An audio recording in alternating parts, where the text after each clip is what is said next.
అందల పోటీ నిర్వహించనియండి, పర్వాలేదు, బానే ఉంది. ఎందుకంటే మేబీ టూరిజం కూడా డెవలప్ అవుతుండొచ్చు. ఎందుకంటే ఆ దేశం నుంచి ప్రతినిధులు వస్తున్నారు, అంటే పాల్గొనే వాళ్ళు వస్తున్నారు, పార్టిసిపెంట్స్, వాళ్ళ నుంచి ఏమన్నా అవుతుండొచ్చు. అంతవరకు బాగానే ఉంది. కాకపోతే దురదృష్టకరమైన సంఘటన ఏంటంటే భారతీయులమందరం మహారాణులమండి మేము. అందులో తెలంగాణ ప్రజలం ముఖ్యంగా మహిళలము. వేరే దేశం వల్ల కాలు గడగడం ఏంది, ఇంటి ఆడబిడ్డ కాలు గడగడం బాగుంటది, అంతవరకైతే ఒప్పుకుంటాం మేము. కాలు గడిగి నెత్తి మీద కూడా చల్లుకుంటాం మన బిడ్డల ఆడబిడ్డలవి. మరి వేరే వాళ్ళ దేశం నుంచి వచ్చిన వాళ్ళది స్త్రీలకి మన ఆడబిడ్డలతోని కాలు గడిగించి టిష్యూలతో తూడిపించడం ఎంతవరకు సమంజసం అంటారు? మన పరువు మనం తీసుకున్నట్లే కదా. ముఖ్యమంత్రి గారికి ఏమైంది? యాక్సిడెంటల్ ముఖ్యమంత్రి గారికి మతి స్థిమితం తప్పిపోయింది. ఆయనకు తెలియకుండా అయితే జరగదు, ఇది తెలిసే ఉంటది. ఈ ఆత్మగౌరవాన్ని అంటే మొదటి నుంచి మహిళలంటే ఆయనకు లెక్కనే లేదు. ఇందులో దెబ్బతీసే ప్రయత్నం బాగా చేస్తున్నారు. సిగ్గుచేటండి ఇది. రేవంత్ రెడ్డి గారు తల ఎక్కడ పెట్టుకుంటారో నాకు అర్థం అవ్వట్లేదు. చాలా బాధ అనిపించింది మన మహిళలతో వాళ్ళ కాళ్ళు కడిగించడం. ఎంతవరకు మనం పూలు చల్లి వాళ్ళని వెల్కమ్ చేయడం వరకు బాగుంటది, మరీ కాలు కడగడం ఏంది? ఎవరు చూసినా ముక్కును వేలేసుకొని వీడికి మతి స్థిమితం తప్పింది అన్నట్టు మాట్లాడుతున్నారు. ఎంతైనా సీఎం కదా, వీడు వాడు అనలేం కదా మేము. నాకైతే చాలా బాధగా ఉంది నిజంగా. మీకు ఎవరిని చూసినా మనం మొత్తం నెట్ లో చూడండి, ఎక్కడ చూసినా కూడా ఏంటి ఇది ఇంత దారుణంగా తయారైనరు, వేరే దేశం నుంచి వచ్చిన మహిళలు కాలు కడిగించడం ఏంది? ఎంత చేయాలో అంతవరకు, అతి చేయకూడదు కదా. మరి అప్పులు అనుకుంటూ ఒక్కొక్కరికి ₹1,00,000 అంట ప్లేట్ భోజనాలకి చౌముల్లా ప్యాలెస్ లో. మరి బడ్జెటే లేదు అనుకుంటూ వీళ్ళకి అంత ఖర్చు పెట్టడం ఎందుకు? ఎందుకు అంత అవసరం ఏముంది? ఎంతవరకు లిమిట్ లో ఉందో అంతవరకే చేయాలి. ఏమో అంటారు కదండి సామెత, ఎప్పుడు ఎక్కడమ్మా ఏదో సింహాసనం ఎక్కితే ఇట్లా చేసిందని, అదే సామెతగా సాగుతుంది. అవునండి, ఇంకొక 5-6 నెలలు ఓపిక పట్టండి, మేము వస్తున్నాము. రంగం సిద్ధం అవుతుంది మాది కూడా. ఈ మనకు స్టేట్ పార్టీ ప్రెసిడెంట్ కాగానే మా ఏమంటే ఉధృతంగా సాగుతుంది వాళ్ళ మీద పోరాటము. ప్రతి ఒక్కటి ఎండగడతాము. ఇంకో అంటే వాళ్ళు 1.5 year అయింది, 2 years కూడా నిండకుండానే తను గద్దె దిగిపోతారు. ఇది అయితే మాత్రం ఖచ్చితంగా చెప్పగలుగుతాం. ఎక్కడికి వెళ్ళినా తిడుతున్నారా? ఫ్రీ బస్సులు ఒకటి కొంచెం అది కూడా తీసేస్తాం అన్నట్టు మాటలు వినబడుతున్నాయి కదా, ఒక 50% పెట్టడము. ఇంకా ఏముంది మరి, తులం బంగారం అనేసి చాలా మంది అప్పుడు ఓట్లేశారు. మేము అప్పటికి చెప్తూనే ఉన్నాము, ఇవన్నీ సాధ్యం కాని వీళ్ళు హామీలు, ఇవన్నీ సాధ్యం కావు. తులం బంగారం ఏమో, ఆ స్కూటీలు ఏంటి, మహిళలు మాకు రాలేదు కాదు, ఎవరికి అడిగినా చెప్తారు, అసలు వచ్చిందా రాలేదా అని చెప్తారు. అందరికీ తెలిసిన విషయమే, ఇదేమి దాచిపెట్టుకుంటే దాగేదేం కాదు కదా. అసలు ఎవరిని అడిగినా చెప్తారు.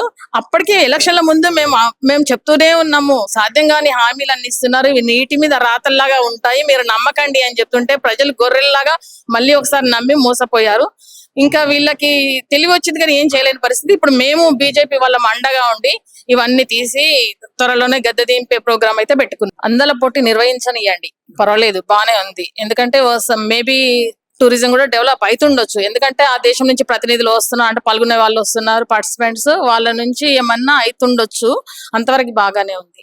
కాకపోతే దురదృష్టకరమైన సంఘటన ఏంటంటే భారతీయులమందరం మహారాణులమండి మేము. అందులో తెలంగాణ ప్రజలం ముఖ్యంగా మహిళలము. వేరే దేశం వల్ల కాలు గడగడం ఏంది, ఇంటి ఆడబిడ్డ కాలు గడగడం బాగుంటది, అంతవరకైతే ఒప్పుకుంటాం మేము. కాలు గడిగి నెత్తి మీద కూడా చల్లుకుంటాం మన బిడ్డల ఆడబిడ్డలవి. మరి వేరే వాళ్ళ దేశం నుంచి వచ్చిన వాళ్ళది స్త్రీలకి మన ఆడబిడ్డలతోని కాలు గడిగించి టిష్యూలతో తూడిపించడం ఎంతవరకు సమంజసం అంటారు? మన పరువు మనం తీసుకున్నట్లే కదా. ముఖ్యమంత్రి గారికి ఏమైంది? యాక్సిడెంటల్ ముఖ్యమంత్రి గారికి మతి స్థిమితం తప్పిపోయింది. ఆయనకు తెలియకుండా అయితే జరగదు, ఇది తెలిసే ఉంటది. ఈ ఆత్మగౌరవాన్ని అంటే మొదటి నుంచి మహిళలంటే ఆయనకు లెక్కనే లేదు. ఇందులో దెబ్బతీసే ప్రయత్నం బాగా చేస్తున్నారు. సిగ్గుచేటండి ఇది. రేవంత్ రెడ్డి గారు తల ఎక్కడ పెట్టుకుంటారో నాకు అర్థం అవ్వట్లేదు. చాలా బాధ అనిపించింది మన మహిళలతో వాళ్ళ కాళ్ళు కడిగించడం. ఎంతవరకు మనం పూలు చల్లి వాళ్ళని వెల్కమ్ చేయడం వరకు బాగుంటది, మరీ కాలు కడగడం ఏంది? ఎవరు చూసినా ముక్కును వేలేసుకొని వీడికి మతి స్థిమితం తప్పింది అన్నట్టు మాట్లాడుతున్నారు. ఎంతైనా సీఎం కదా, వీడు వాడు అనలేం కదా మేము. నాకైతే చాలా బాధగా ఉంది నిజంగా. మీకు ఎవరిని చూసినా మనం మొత్తం నెట్ లో చూడండి, ఎక్కడ చూసినా కూడా ఏంటి ఇది ఇంత దారుణంగా తయారైనరు, వేరే దేశం నుంచి వచ్చిన మహిళలు కాలు కడిగించడం ఏంది? ఎంత చేయాలో అంతవరకు, అతి చేయకూడదు కదా. మరి అప్పులు అనుకుంటూ ఒక్కొక్కరికి ₹1,00,000 అంట ప్లేట్ భోజనాలకి చౌముల్లా ప్యాలెస్ లో.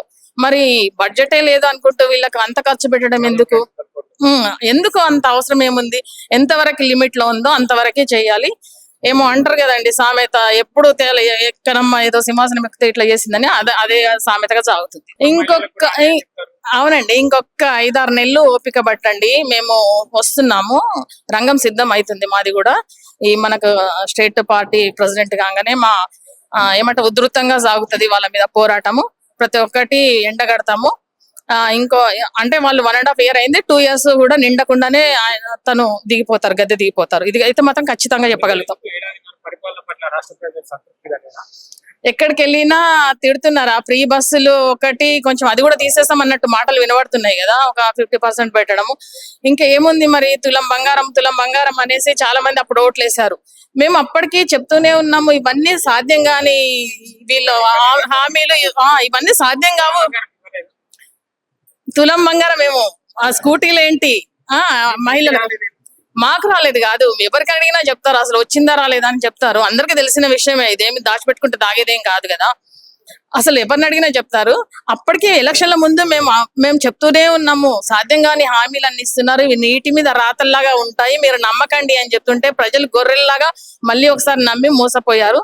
ఇంకా వీళ్ళకి తెలివి వచ్చింది కానీ ఏం చేయలేని పరిస్థితి. ఇప్పుడు మేము బీజేపీ వాళ్ళం అండగా ఉండి ఇవన్నీ తీసి త్వరలోనే గద్దె దింపే ప్రోగ్రామ్ అయితే పెట్టుకున్నాం.